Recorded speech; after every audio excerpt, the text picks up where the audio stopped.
we long for peace. We crave it. We feel pain when we feel its absence. It's almost like we were made for it. So what can we do? One of my favourite films is Miss Congeniality, and in it, Sandra Bullock plays a tough FBI special agent who's forced to go undercover as a contestant in a beauty pageant. In one memorable scene, each contestant is asked what one thing they would change to make society a better place. And all of them, even the FBI agent, answer the same thing: world peace.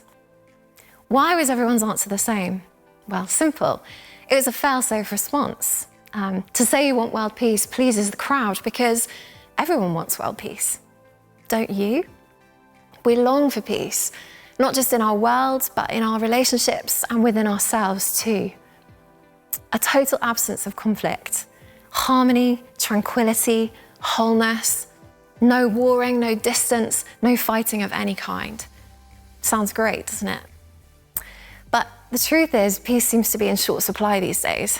Few people seem to be able to get it, and even fewer seem to be able to keep it.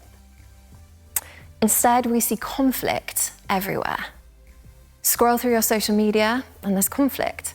Switch on the news and there's conflict. We see conflict between political parties, between people groups, between whole nations. And we don't just see conflict playing out in the world. We feel conflict too. We feel conflict in our relationships, when they're hard, when people you love hurt you or you hurt them. When there's a big difference between how you want things to work out and how they actually do. We feel conflict not just with other people, but within ourselves too. Sometimes we do what we know we shouldn't do, and other times we don't do what we know we should. The Bible gives a reason for why we see conflict outside of us and feel it inside of us. The Bible says it's because of a much deeper and more deadly conflict, and that's a conflict between human beings and God. Conflict happens when there is a clash, when two things are incompatible. And the Bible says that fundamentally, human beings are incompatible with God. Why is that? Well, God is perfect, 100% pure, without flaw, fault, or limit. We just aren't. We are imperfect people. We do what we know we shouldn't do, and we don't do what we know we should. So there's a clash. We can't coexist together. There can be no peace between God and people, and therefore no peace anywhere else.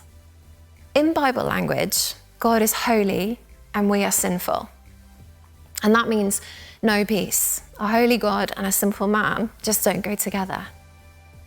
And yet there's a paradox here, isn't there? Because we long for peace. We crave it. We feel pain when we feel its absence. It's almost like we were made for it. So what can we do?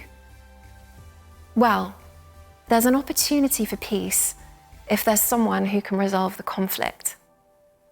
And the good news of Christianity is that we have someone who can resolve the conflict, who can make peace between a perfect God and far from perfect people. In fact, hundreds of years before he was born, he was called the Prince of Peace, because he's the only one who can make peace between God and humanity. And his name is Jesus Christ. When Jesus died on the cross and rose again, he entered into the ultimate conflict, warring against sin and completely defeating it. Because of that, all who come to him can know forgiveness and peace with God, peace also within ourselves and peace with other people. In fact, the Bible promises that even that desire we all have for world peace will one day be totally and gloriously fulfilled. So if Jesus is the one person who can resolve the conflict, isn't he worth investigating further?